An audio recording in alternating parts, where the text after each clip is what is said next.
సబాష్, బాగా నటించావు, గొప్ప నటివి. ఆ విషయం అందరికీ తెలుసు అత్తయ్య గారు, మీరే కాస్త ఆలస్యంగా తెలుసుకున్నారు. పిచ్చి తల్లి, నేను నీకంటే గొప్ప నటిని. నేను నటించడం మొదలుపెట్టేసరికి నువ్వు ఇంకా పుట్టలేదు అని అంటాననుకున్నావు కదూ? అనను. ఎందుకంటే ఆ మాత్రం తెలుసుకునే తెలివితేటలు నీకున్నాయని నాకు తెలుసు. కోడలు తెలివితేటలు మెచ్చుకునే అత్తగారు దొరకడం ఎంత అదృష్టం అని నేను మురిసిపోతున్నాను. ఇన్నాళ్ళకు ఎత్తుకు పైవెత్తు వేసే సమూచి దొరికిందని మీరు మురిసిపోతున్నారు కాదు?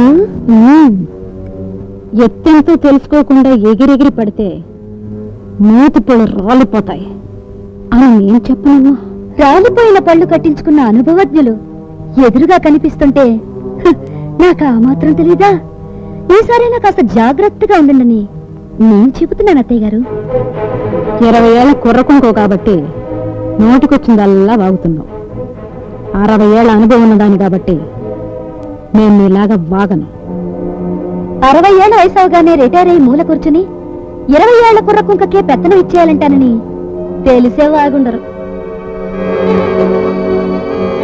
ఇదిగో చూడమ్మా, నీకు తెలియదు ఒకటి ఉంది. ముందుగా చెప్పకపోతే కంగారు పడతామని జాలిపడి చెప్తున్నాను. సరిగ్గా 24 గంటల్లో, అంటే రేపు మధ్యాహ్నం 12 గంటల్లోగా ఆ పెట్టెను నీ చేత్తో నువ్వే నాకు అందిస్తావు. అలా అందుకోపోతే నా పేరు నాగమణి కాదు.